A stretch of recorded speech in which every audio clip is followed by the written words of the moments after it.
Olá pessoal, vamos dar continuidade a nosso bloco de epidemiologia e hoje a gente vai falar um pouquinho dos indicadores que vamos utilizar na epidemiologia geral, né? Então a gente vai revisar os principais conceitos que a gente trabalhou na primeira aula e dar continuidade principalmente nos indicadores de ocorrência, de morbidade e mortalidade. Só relembrando que a epidemiologia é a ciência que estuda o processo de saúde e doença nas coletividades humanas e ela vai analisar a distribuição e os fatores determinantes das doenças para poder proporcionar ou ser suporte ao planejamento, propondo medidas de controle, prevenção e avaliação das ações de saúde. Então, ela é a etapa fundamental da gestão em saúde como um todo. E ela tem algumas premissas básicas. Primeiro é que os agravos à saúde, eles não acontecem por acaso. Ninguém adoece por acaso, quer dizer, adoece por uma determinada causa ou o excesso de adoecimento é provocado por uma determinada causa. Essa distribuição do adoecimento, ela é desigual na nossa população e ela depende de fatores, como a gente viu na aula passada, seja genéticos, sejam sociais, sejam ambientais, e esses fatores se distribuem desigualmente na população. E a partir da identificação desses fatores determinantes é que a gente tem, de fato, a aplicação de medidas preventivas e curativas que tenham maior efetividade no controle dessas doenças. A gente também viu na aula passada que a epidemiologia, quer dizer, que a produção do conhecimento em saúde, ele tem vários olhares e a epidemiologia é um deles, A epidemiologia é aquele olhar ao longe, onde eu estou olhando a população como um todo. Diferente, do diagnóstico histopatológico, diferente do diagnóstico clínico que vocês vinham trabalhando até esse momento. Também vimos na aula passada que a epidemiologia depende desses três pilares, das ciências biológicas, das ciências sociais e da estatística para produzir o seu conhecimento em saúde. Mas de que problemas de saúde a gente está falando? De que população nós estamos falando? Uma coisa importante da gente destacar é que a gente vive num mundo que está envelhecendo. Esse gráfico mostra, por exemplo, o percentual da população com 60 anos ou mais no ano de 2006, com o Brasil, por exemplo, com menos de 10% da população com 60 anos ou mais, diferente, por exemplo, de uma expectativa para 2050, onde mais em torno de 25 a 29% da população terá 60 anos ou mais. Então, vivemos num mundo que está envelhecendo, e por conta disso, a gente também já viu no processo histórico, a gente vem da ocorrência das doenças, numa predominância das doenças crônicas não transmissíveis. Embora, a pandemia tenha nos mostrado que o surgimento de novas doenças está aí, é uma realidade que podemos nos deparar a qualquer momento da nossa vida. E aí, se a gente olhar, por exemplo, a pirâmide etária brasileira e a sua previsão para as próximas décadas, a gente vai ver, por exemplo, que a gente está perto aqui, o nosso mais próximo é o 2030, que a gente praticamente deixou de ser a pirâmide lá da década de 50, da década de 80, do ano 2000. O que significa isso? Que lá em 1980 predominavam as crianças, até os 15 anos de idade, e uma menor proporção da população, quer dizer, era adulto jovem e idoso, Se a gente olhar a nossa realidade, que é muito próxima a essa de 2030, a gente já vê uma redução da população menor de 5 anos, da população de jovens até os 18 anos de idade, mas a gente vê uma concentração da população nos adultos, ainda na população adulta até os 54 anos de idade, somente uma parcela menor, acima dos 75 a 79, mas um nítido envelhecimento da população que tende a se manter nesse processo, né? Tornando, eu digo que é quase um trapézio, né? As estimativas lá para o ano de 2100, onde mais de 50% da nossa população terá mais de 50 anos de idade, né? Então, se a gente relembrar, né, para que a gente usa mesmo a epidemiologia que a gente viu na nossa última aula? Descrever a distribuição e a severidade dos problemas na população humana, proporcionar dados essenciais para o planejamento, execução e avaliação das ações de prevenção e controle e identificar fatores etiológicos na gênese ou no surgimento dessas novas enfermidades. Para isso, a gente precisa processar dados em saúde. E a gente já viu que a gente tem epidemiologia descritiva e a epidemiologia analítica. Hoje a gente vai enfatizar a epidemiologia descritiva através das medidas de ocorrência dessas doenças, né? A gente também viu que essas medidas de ocorrência, elas são duas principalmente, né? A morbidade, que é o adoecimento, e a mortalidade, óbvio, a morte, né? Como medidas de morbidade, a gente também viu na aula passada que a gente tem a prevalência, que é um retrato estático da doença num determinado período de tempo, e ela só tem sentido se ela é traduzida de forma proporcional, ela é uma razão entre número total de casos naquele período do tempo e o denominador, população exposta ao risco de adoecer naquele mesmo período de tempo. Então, por exemplo, a prevalência prevista por excesso de peso, né? Então, qual a proporção de pessoas? Quantos estão em 100, né? A proporção é isso. A prevalência prevista em 2005, a prevalência prevista em 2015. Por quê? Porque a gente sabe que o IMC é um excelente preditor, por exemplo, das doenças crônicas não degenerativas, inúmeras delas, né? A gente também tem visto, por exemplo, que o sobrepeso e a obesidade também têm sido fator de risco para o aumento da mortalidade, por exemplo, do coronavírus, né? E a incidência que a gente também viu na aula passada da ideia da intensidade como um filme, né? Como é que a doença está ocorrendo mês a mês, às vezes dia a dia, se a gente tem doenças de alta prevalência ou alta infectividade, como a Covid-19, que a gente tem essa informação diária, por exemplo, seja da morbidade, seja da mortalidade, mas que ela também só vai ter sentido quando ela é uma razão, né? Quando ela tem o denominador da população exposta ao risco, seja de adoecer, seja de morrer naquele mesmo período do tempo. Um exemplo que eu coloquei aqui foi a Zika, né? Então, a gente teve um surto, né, de Zika no ano de 2017, muito concentrada na América Latina, com poucos casos importados nos Estados Unidos e na Europa, né? Mas ele foi localizado, restrito a determinados períodos de tempo. Se a gente olhar um exemplo atual, é que eu vou explorar mais isso na aula de transição epidemiológica e contexto atual epidemiológico brasileiro, né? A Covid-19 ela tem sido acompanhada a partir da sua incidência diária da doença, né? Seja de casos novos, seja da mortalidade diária da doença, para acompanhar, por exemplo, picos epidêmicos, né, as variações da primeira onda, da segunda onda, né? Algumas doenças têm mais sentido você acompanhar mensalmente, né?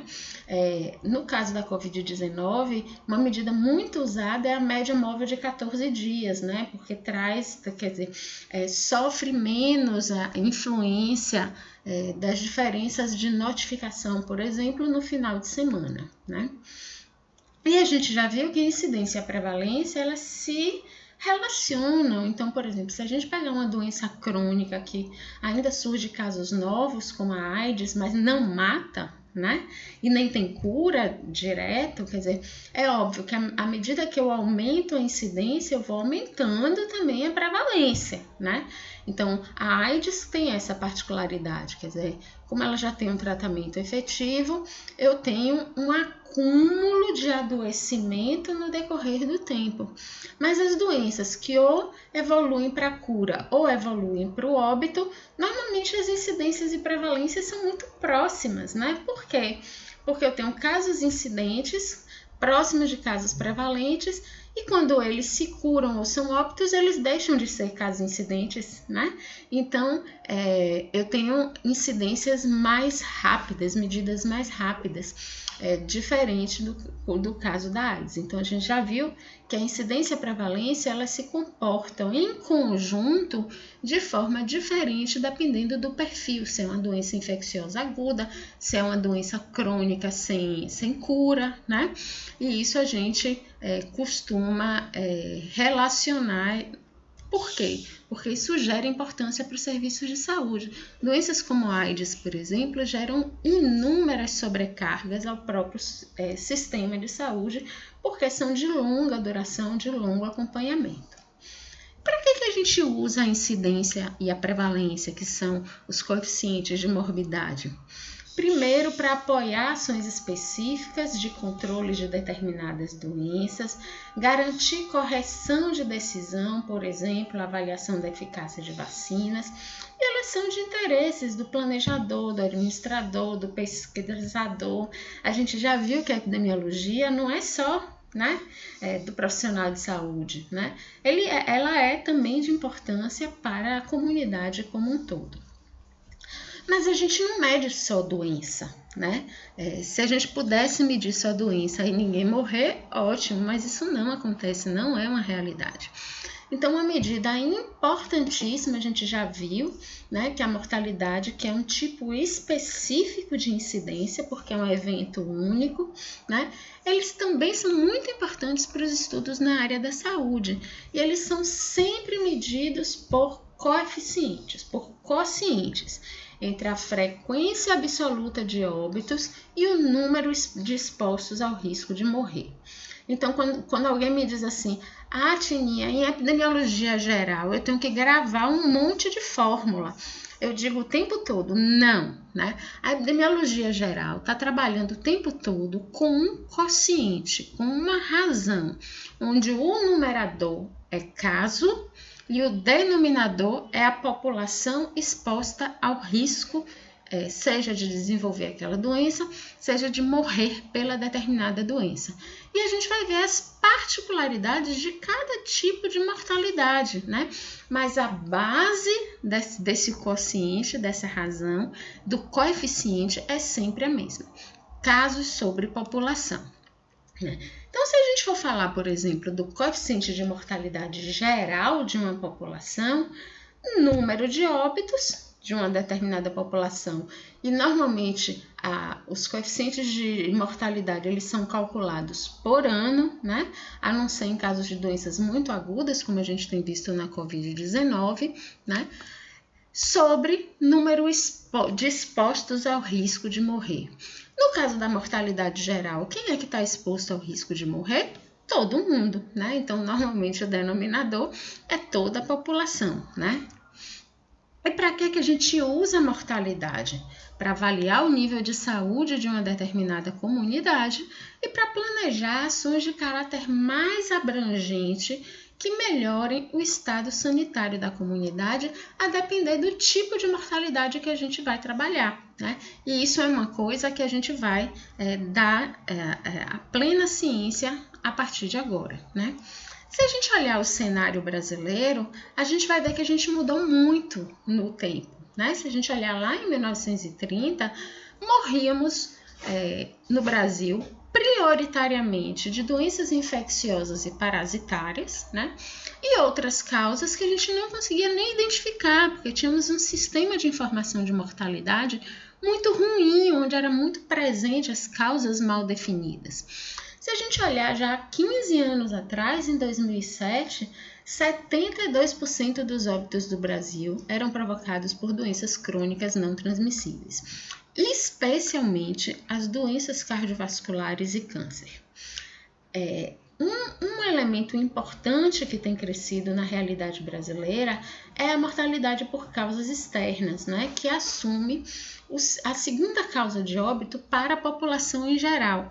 Mas em faixas etárias específicas no Brasil, as causas externas assumem a principal causa de óbito, como, por exemplo, jovens entre 15 e 29 anos de idade, né? A principal causa de mortalidade de jovens entre 15 e 29 anos de idade são as causas externas, que são os acidentes, incluindo acidentes de trânsito, de moto, homicídios, suicídios, a violência urbana, envenenamento, no caso de crianças, por exemplo, menores de 5 anos, é a segunda causa de óbito, né?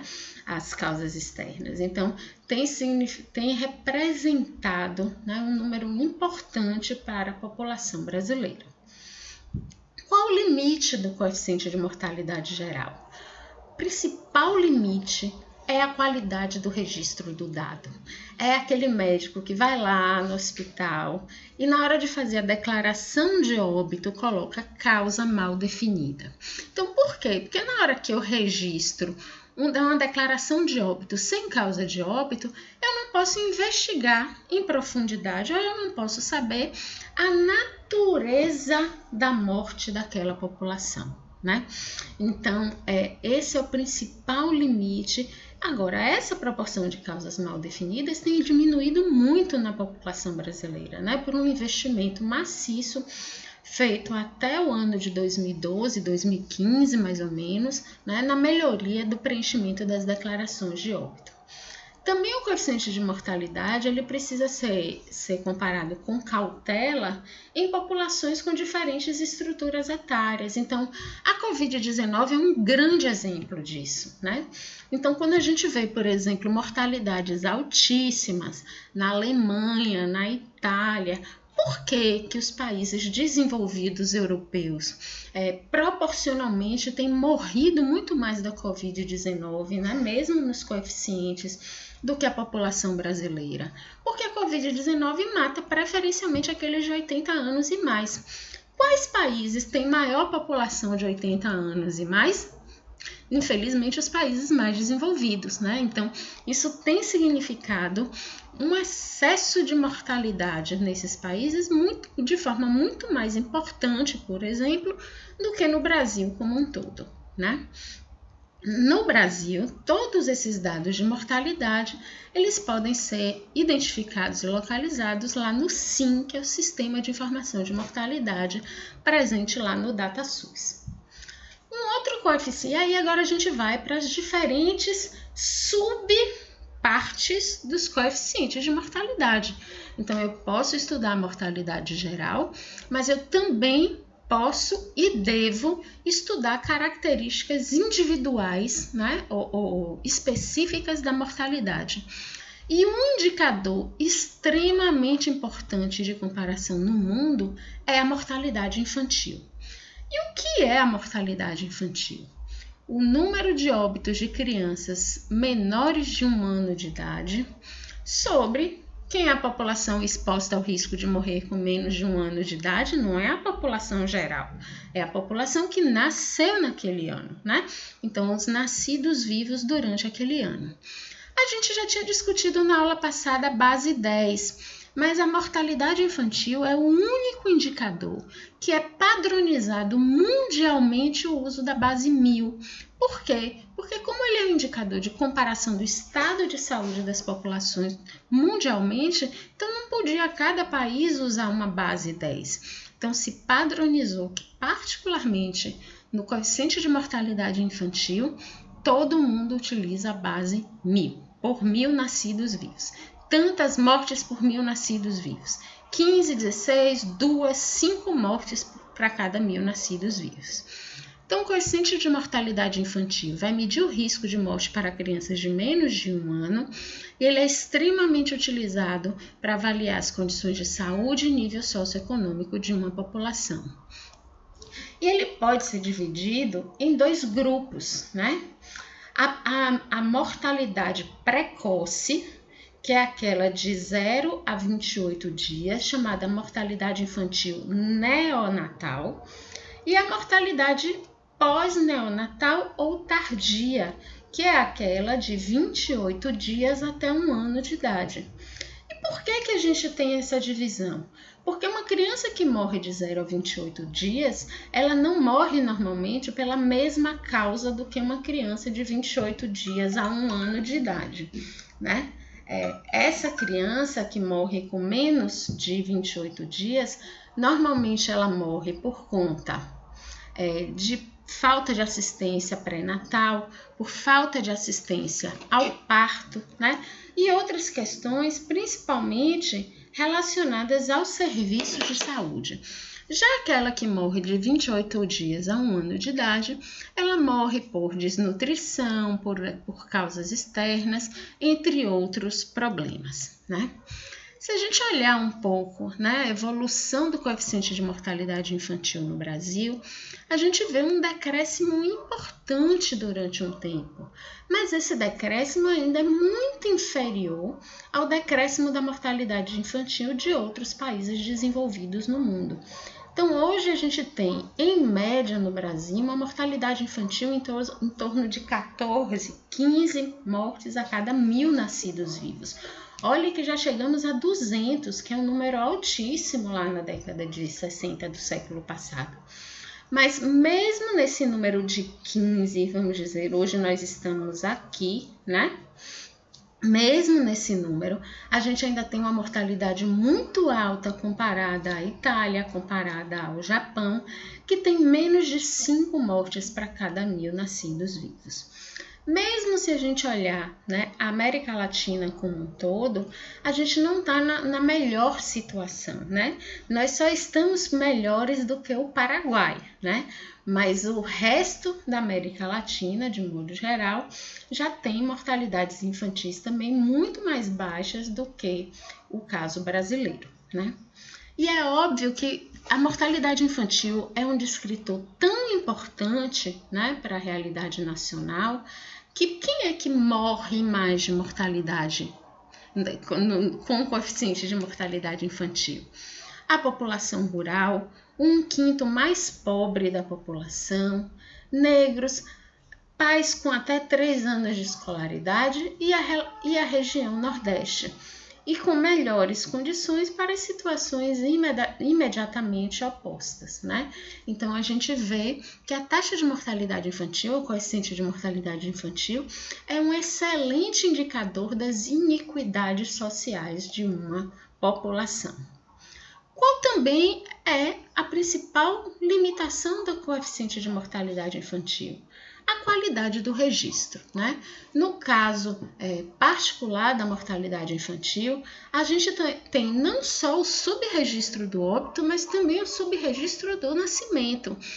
Eu sou péssima cantora, mas se alguém puxar pela memória, vai lembrar de uma propaganda na televisão estimulando que as famílias fizessem a certidão de nascimento das crianças, né? Por quê? Porque era muito comum, por exemplo, na idade dos meus pais, na idade dos meus avós, as famílias só fazerem a certidão de nascimento quando essa criança ia entrar na escola, que aí precisava do documento para entrar na escola, né? E aí houve um investimento muito forte, né, no estímulo ao registro de nascimento, inclusive tornando o registro gratuito, que não era lá na década de 80, 90 do século passado, né?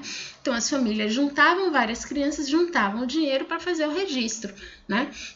Então, se vocês pensarem bem, vocês vão lembrar daquela musiquinha que tinha várias aquelas bonequinhas em papel, agora eu sou cidadão, né? E esses dados no Brasil são registrados também em um sistema chamado SINASC, que é o Sistema de Informação de Nascidos Vivos no Brasil, né? A gente também pode avaliar a mortalidade por causas, né? Então, a gente tem no numerador a morte por uma determinada causa e a população exposta ao risco de morrer daquela determinada causa. Só, por exemplo, mortalidade por câncer de útero. Quem tem útero, quem seria o denominador? As mulheres, né? Mortalidade por câncer de próstata. Quem tem próstata? os homens. Então, o denominador seriam os homens, né? Então, eu posso avaliar a mortalidade por doenças específicas. Então, mortalidade por coronavírus, mortalidade por causas externas, né? Então, vão medir o risco de morrer de uma determinada causa, revelando um pouco, quer dizer, essa realidade, né, dos coeficientes de mortalidade das mais distintas doenças em um determinado país, né?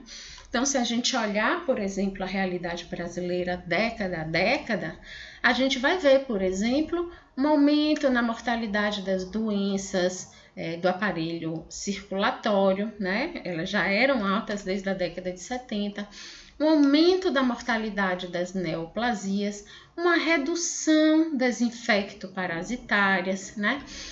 Uma redução, lembra que eu cheguei a falar das causas mal definidas, um aumento das causas externas, né? Então, essa mortalidade por causa específica dá uma ideia do decorrer do tempo de que mesmo estamos morrendo e para quem, né? E com que características precisamos estruturar os nossos serviços de saúde para atender esse perfil epidemiológico dessa população, né?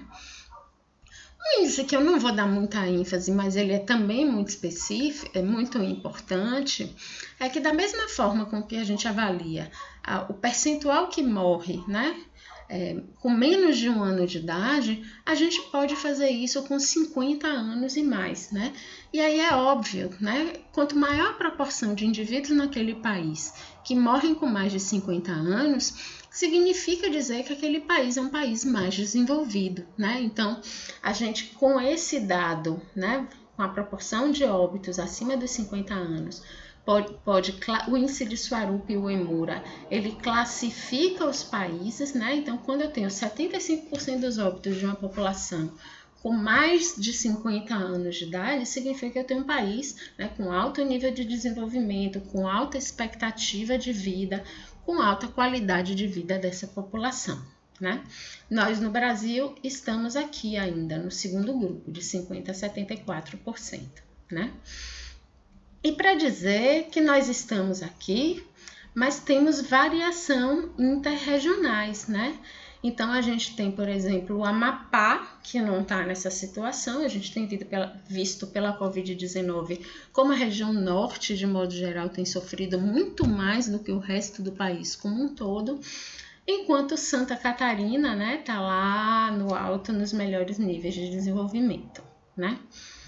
E o que a gente vem acompanhando, né, e eu vou explorar mais na nossa aula extra, né, que eu acharia muito legal se vocês pudessem assistir, aqueles que tiverem a oportunidade, se não aqui vai umas cenas dos próximos capítulos, né, é que no Brasil a gente tem vivido a transição epidemiológica, né? Então a gente saiu do início do século passado, né, até quase o fim do século passado, da predominância das doenças infectoparasitárias como a principal causa de morte para a população brasileira, para um aumento da mortalidade, uma predominância da mortalidade para as doenças do aparelho circulatório e os cânceres de modo geral, né?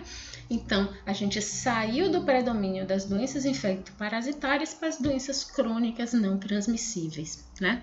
Então, a gente muda o perfil epidemiológico da nossa população, seja por melhorias no saneamento básico, seja pela introdução da vacinação em massa de muitas doenças, né? Mas, por outro lado, a gente também tem aqui em amarelinho, tá vendo? E de forma muito, muito importante na nossa população, um crescimento das causas externas e que tem significado uma coisa bem importante. Por quê? Porque no momento onde eu tenho uma grande mortalidade por causas externas, eu tenho mudanças, inclusive, na pirâmide etária brasileira. Só para vocês terem uma ideia, né, até os 20 anos de idade, praticamente, existe um equilíbrio, né, do número de homens e de mulheres na população brasileira. Já na faixa dos 30 anos, 35 a 44 anos de idade, já predominam as mulheres. Por quê? Porque quem é que morre jovem nesse país? Os homens, principalmente negros e pobres, né? Principalmente também por causas externas.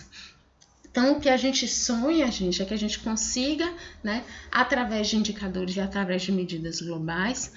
É óbvio que o setor saúde isoladamente não consegue produzir esse cenário lindo de convivência com o sol todo azul, todos vivendo em comunhão numa sociedade, mas a ideia é que a epidemiologia possa contribuir a partir desses indicadores para a melhoria da qualidade de vida e a redução das iniquidades na nossa população. Nossos textos de referência estão lá indicados na nossa página do Moodle, tá certo?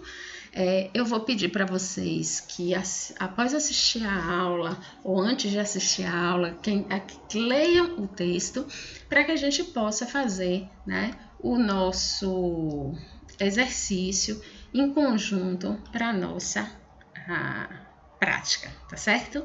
Muito obrigada e a gente se vê logo logo.